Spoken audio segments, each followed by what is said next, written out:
Assalamualaikum warahmatullahi wabarakatuh. Perkenalkan Gus Baha, nama saya Boyi, mungkin agak beda dengan pada umumnya. Saya bukan dari kalangan santri, tapi ketika mendengar ceramah Gus Baha pada awal-awal saya kuliah itu merasa kok kayak sebelumnya kenapa tidak masuk santri aja gitu. Karena ternyata toh yang diajarkan juga banyak dasar-dasarnya atau prinsip-prinsipnya yang sama dari jalur berpikir dan lain sebagainya. Yang ingin saya tanyakan di sini adalah ketika Gus Baha menyampaikan tentang diroyah, mungkin singkat saja Gus, apakah diroyah ini alat atau ilmu universal yang bisa digunakan ketika berdialog dengan orang-orang yang mengatakan itu kan kaidah kalian gitu, itu kan kaidahmu, ada hal-hal yang memang tidak bisa dipersamakan atau tidak bisa digeneralisir, ya mungkin seperti itu Gus. Dan juga yang terakhir, kalau boleh saya izin bersalaman boleh Gus. Kesempatan. Oke, Assalamualaikum warahmatullahi wabarakatuh.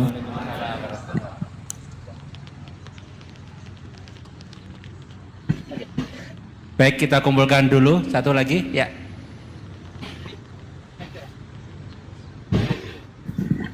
Cek. Bismillahirrahmanirrahim. Assalamualaikum warahmatullahi wabarakatuh. Ya, perkenalkan saya Taufik Satrio, biasa dipanggil Tosa. Ya. Ya. Singkatan. Baik, langsung saja mungkin untuk pertanyaannya. Di yaumil akhir nanti kan ada yang namanya yaumil mizan. Itu pertimbangan gitu kan. Nah, itu bagaimana kalau timbangannya itu sama, artinya seimbang. Nah, apakah itu nanti akan berada di tengah-tengah antara surga dan neraka atau seperti apa? Kemudian yang kedua, itu terkait dengan perbuatan buruk ke orang lain. Ketika kita berbuat buruk ke orang lain itu kan kita istilahnya zalim kepada orang lain. Tapi di lain sisi, itu secara zahir kan seperti itu. Tapi di lain sisi, di akhirat itu kan kalau secara pahala, kita itu membantu orang lain mendapatkan pahala. Nah.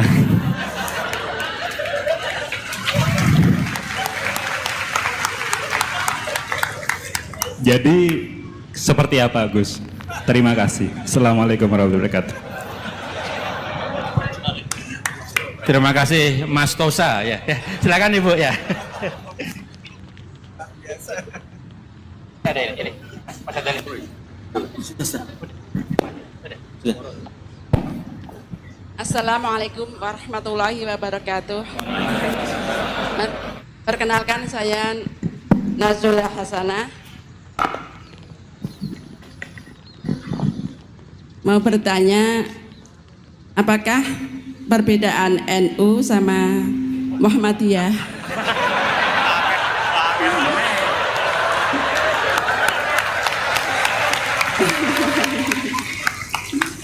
Tadi kan dijabarkan, terus dalam sholat subuh itu kan ada yang pakai doa kunut, ada yang enggak. Tolong jabarkan. Wassalamualaikum warahmatullahi wabarakatuh. Waalaikumsalam. Baik Gus, ini ada 3 penanya. Mas Boy tadi terkait dengan diroya, apakah ini universal, termasuk untuk yang non muslim bahkan gitu kan. Kemudian yang kedua dari Mas Tosa, hisab yang seimbang Gus, kasusnya gimana ini. Yang kedua terkait dengan kalau berbuat buruk kan membuat pahala untuk yang bersangkutan itu, seperti orang puasa dikasih minum gitu kan ya. Ya. Terus kemudian buasanah ini beda antara NU dan MU, kira-kira itu ya. Silakan saja. Ya.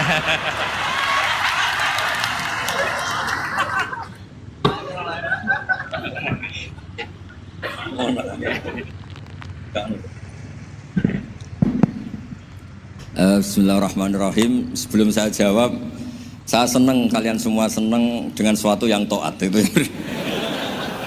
Banyak orang untuk senang nunggu maksiat dulu. Mungkin melihat perempuan yang tidak mahram, melihat sesuatu yang maksiat. Jadi ini spesial. Majelis ilmu tapi apa? Senang.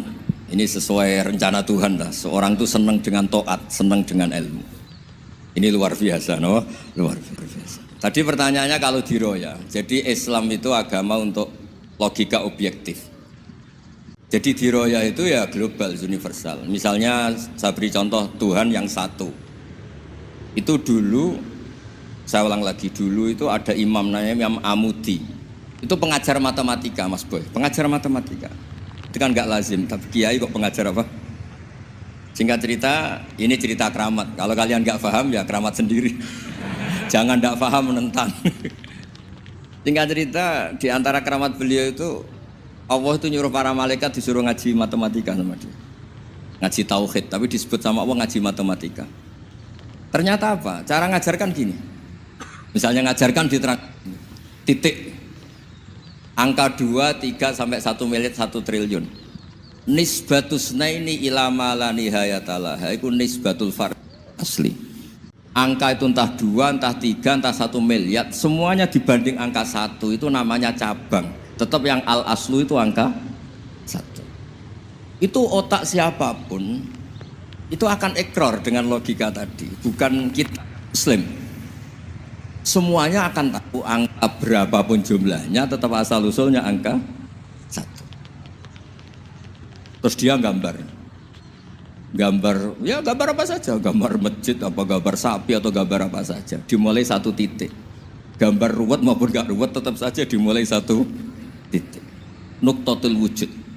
Jika kalau zaman saya ngaji, Pak Rektor ngaji dulu diterangkan semua makna Quran ada di Fatihah, Fatihah ada di Bismillah ya, Bismillah itu ada di titiknya bak.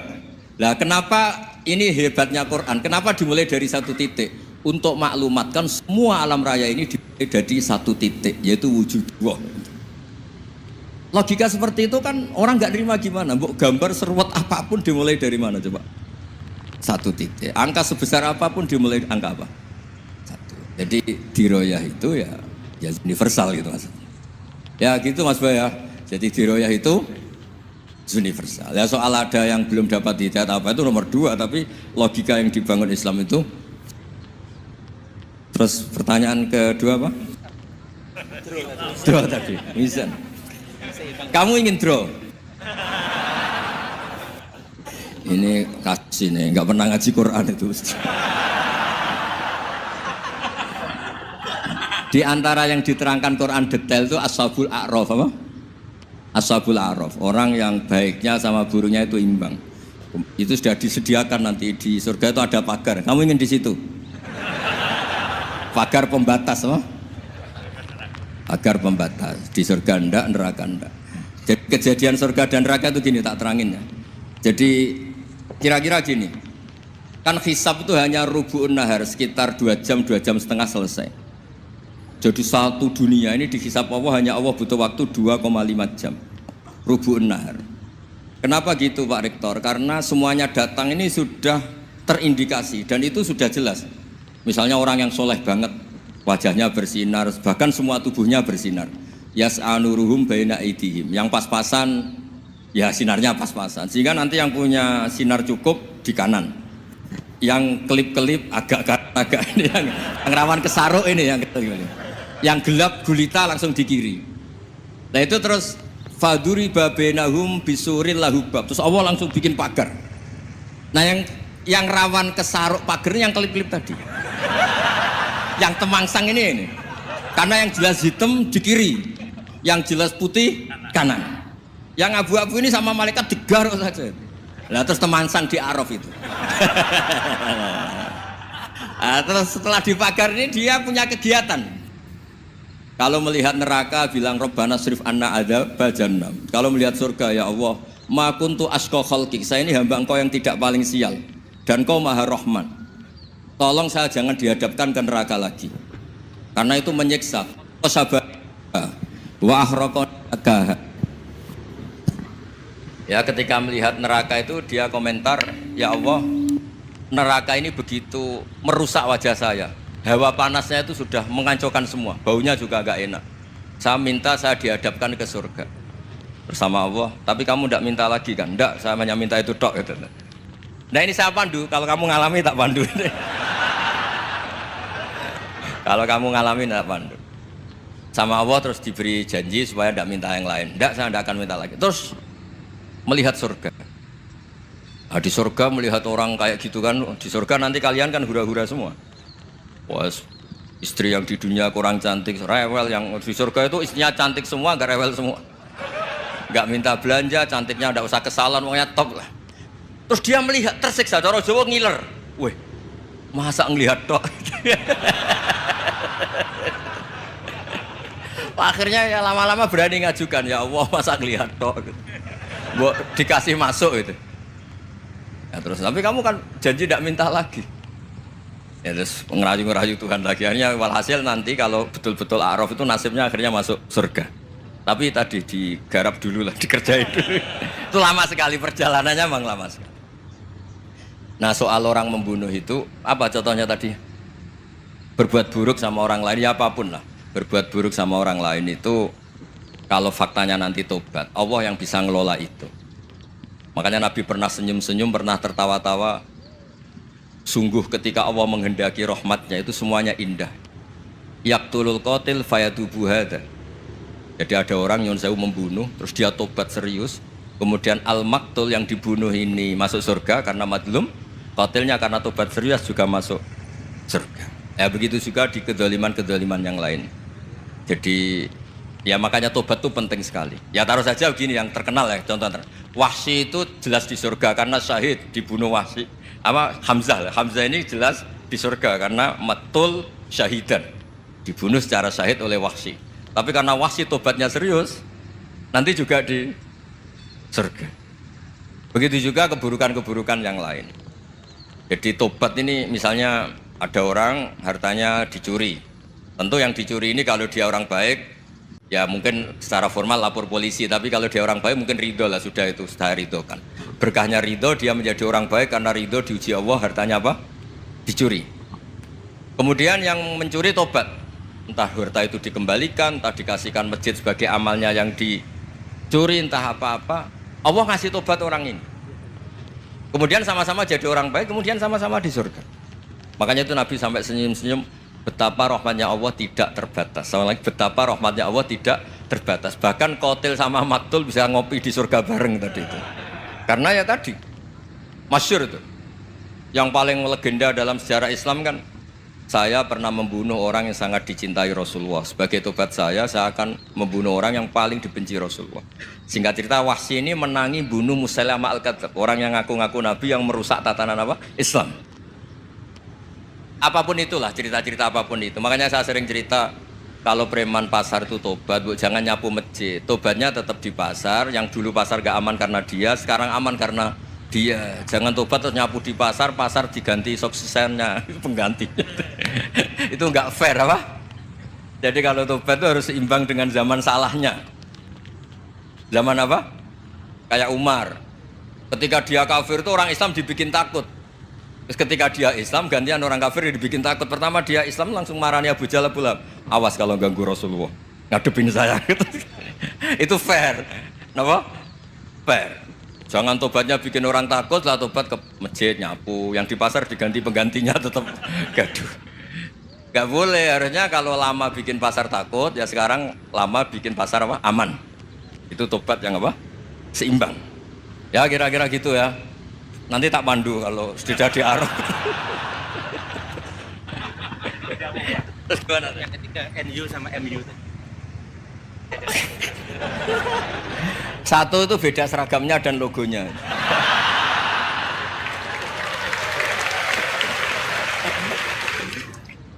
Kedua, nama ketua umumnya. Ketiga, tanggal acara besarnya. Muktamar Muhammadiyah dan NU itu beda. Sudah beda satu abadnya. Tentu dulu Muhammadiyah. Tapi begini ya, perbedaan itu nggak bisa dihindari karena tadi ada sudut pandang apa? Ada sudut pandang itu nggak bisa dihindari. Ini cerita yang nyata ya. Saya ulang lagi, senyata-nyatanya. Andaikan betul Rasulullah itu hanya kunut 1-2 kali, maka kalau menurut mazhab Syafi'i, apa salahnya melakukan sunnah terus-menerus meskipun Nabi itu melakukan hanya beberapa kali? Karena pertama sesuatu yang pernah dilakukan Nabi pasti akan menjadi sunnah yang terus menerus. Nabi itu puasa Senin Kamis juga tidak selalu. Salah kalau ada orang bilang Nabi malah takut kalau ibadah sunat dilakukan terus menerus karena nanti takut diwajib. Itu masyhur dalam kaidah usul fikih. Tapi yang tidak kunut juga tidak salah karena ya tadi Nabi ya pernah kunut, Nabi juga pernah tidak kunut karena nabinya orang banyak. Karena bukan Nabi kelompok tertentu, no? Jadi sederhana. Terus menyangkut ini dengerin betul sujud. Sujud itu banyak ulama yang mengatakan untuk sah itu harus melibatkan 7 anggota. Umirtu an asjuda ala sab'ati azumin al-jabha wal yaden wal rukbaten wal qadamen. Saya diperintahkan sujud itu melibatkan 7 anggota, yaitu jabha, yaden 2 tangan, 2 lutut, terus 2 qadamen. Tapi Imam Syafi'i ngendikan andaikan ada pendapat yang mengatakan ukurannya cukup jabha, maka itu juga benar. Karena Nabi ketika sujud ngendikan sajadalaka wajhi wa sam'i wa basori. Ya Allah telah sujud ke engkau wajah saya, jabah saya. Nabi tidak menyebut tangan, tidak menyebut rukbaten, tidak menyebut qadamen. Ini wajah tu wajah, ukurannya itu hanya jabah. Itu kayak iya kayak enggak. Nah hal-hal seperti itu yang menjadikan ada ijtihad. Ijtihad itu satu pemikiran yang cara sudut pandang itu kayak iya kayak enggak. Nah itu terus ada al-madhaibul arba'. Terus ketika implementasi di Indonesia dulu Mbah Ahmad Dahlan juga ngaji Mbah Soleh Darat, Mbah Hasyim Asy'ari juga ngaji Mbah Soleh Darat. Ketika di Mekah sama-sama ngaji Syekh Khotib Minangkabau, sama-sama ngaji Syekh Mahfud Termas. Jadi ya kalau di keluarga kita itu ya biasa aja, perbedaan-perbedaan itu selama masih ilmiah dianggap biasa. Karena memang ngelola sudut pandang itu nggak bisa ditertibkan. Nabi Yahya itu suka berkawan orang soleh, karena berkawan orang soleh itu enak. Tapi kalau Nabi Isa suka dadani desa-desa tertinggal yang masih macem-macem. Ketika ditanya, kenapa engkau suka berkawan orang-orang gitu? Ana tabibun udawil mardo. Di mana-mana kiai itu ya nyembuhkan yang sakit. Jadi kalau dakwah yang sudah iman tuh akeh tunggale gitu. Tapi dakwah gitu kan tantangan. Itu sudut pandang. Ada nabi itu yang tertawa terus guyon terus. Yang satu murung terus. Ya sama Nabi Isa dan Yahya kan satu angkatan. Mali aroka dohikan fakaan nama tak manumin makrillah. Kamu kok tertawa-tawa terus seakan-akan nggak ada adab saja. Yang satu tanya, Mali aroka abisan kaan nakata kenatumir rahmatillah. Wong kok murung terus, kayak donya ora ono rahmat deh. Nah anda ini orang hebat. Guyu banter ya iso, nangis banter ya iso. Nah itu sudah orang kombinasi itu. Isa ya mau, ya mau, Muhammadiyah ya gelem, NU ya gelem. Ya maksudnya sudah biasa aja. Karena tadi konstitusi NU yang mengatakan ibadah harus ikhlas karena Allah, Muhammadiyah juga sama harus ikhlas karena ya sudah kalau karena Allah sudah selesai kan. Yang menjadi masalah itu kan identitas untuk hadun nafsi, untuk diri sendiri. Kalau kita ikhlas masalahnya apa? Coba masalahnya coba. Imam Syafi'i pernah di Masjid Abu Hanifah yang tidak kunut. Beliau enggak kunut. Ketika tanya 5 ada taroktal kunut, ikroman di hadal madhab. Saya menghormati madhab ini. Jadi ya biasa. Sebaliknya juga sama. Orang-orang Hanafi kalau Imam Syafi'i kunut ya ikut kunut. Karena kalaupun Anda yakin itu tidak disyariatkan, kamu juga yakin itu tidak membatalkan apa? Sholat. Itu yang perlu dicatat. Kalau Anda tidak yakin sunat, kan tidak yakin kalau itu membatalkan sholat. Jadi sebetulnya kalau dianalisis secara keilmuan itu ya semuanya normal. Karena tadi Rasulullah itu al-bahrul muhit, Nabi itu lautan yang luas sekali. Orang akan mengambil air sesuai kapasitas masing-masing dan akan merasakan kualitas air juga sesuai kapasitas masing-masing. Orang yang sangat haus melihat air seteguk ini luar biasa. Tapi yang tidak haus mungkin melihat itu biasa-biasa saja. Jadi makanya saya mohonlah, sudahlah itu biasa saja, apalagi secara sanad ya sama, secara tradisi sama. Ya soal perbedaan tidak harus dengan NU, antara Muhammadiyah juga biasa beda. Mungkin di UI antar rektorat juga beda-beda. Yang satu suka dekat rektor, yang satu suka enggak. Monggo asal itu niatnya ikhlas. Terakhir saya beri cerita, ada sahabat ditanya sifli wajah Rasulillah. Coba tolong saya ceritakan wajahnya Nabi kayak apa. Sahabat tuh nangis senangis-nangisnya. Kenapa engkau menangis? Saya itu tidak pernah melihat wajah Rasulullah SAW. Loh kenapa? Engkau kan sahabat, sungkan. Sebagai bentuk penghormatan saya tidak berani melihat wajahnya. Sebagai bentuk penghormatan pada waktu Nabi, saya tidak berani sowan. Nabi di dalam punya keluarga, punya istri, punya cucu. Kalau saya sowan tuh ganggu. Ya masuk akal. Bentuk hormat itu tidak ganggu kan. Tapi ada orang-orang yang bentuk hormat, bentuk sayang itu sering datang ke majelis Nabi. Sama-sama masuk akal, bisa didebat gimana? Sama-sama masuk akal. Ya sudah, itu ijtihad, maksudnya itu ijtihad, itu sudah sama-sama masuk akal. Abul Hasan Asyadili itu kalau kemana-mana pakai mobil mewah, pakai baju mewah. Ketika ditanya, Anda ini ulama kok pakaiannya mewah, mobilnya mewah? Ben wong ra kepikiran nyangoni ya. Lah tapi nek kowe tawaduk melas terus dibalekno umbalmu sake. Ngono ra iso mulai kiai ini. Ya tapi misalnya semua gitu mesti ada yang salah paham, itu keangkuhan. Tapi kalau semuanya kelihatan gembel, nanti orang trauma jadi kiai. Takut kayak itu. Ya sudah, itu wilayah ijtihad, sudah tidak usah ya, pokoknya sudah, yang penting ikhlas. Anda berani tanggung jawab nanti ketika ketemu Allah Subhanahu wa taala. Nggih, ngoten. Assalamualaikum warahmatullahi wabarakatuh.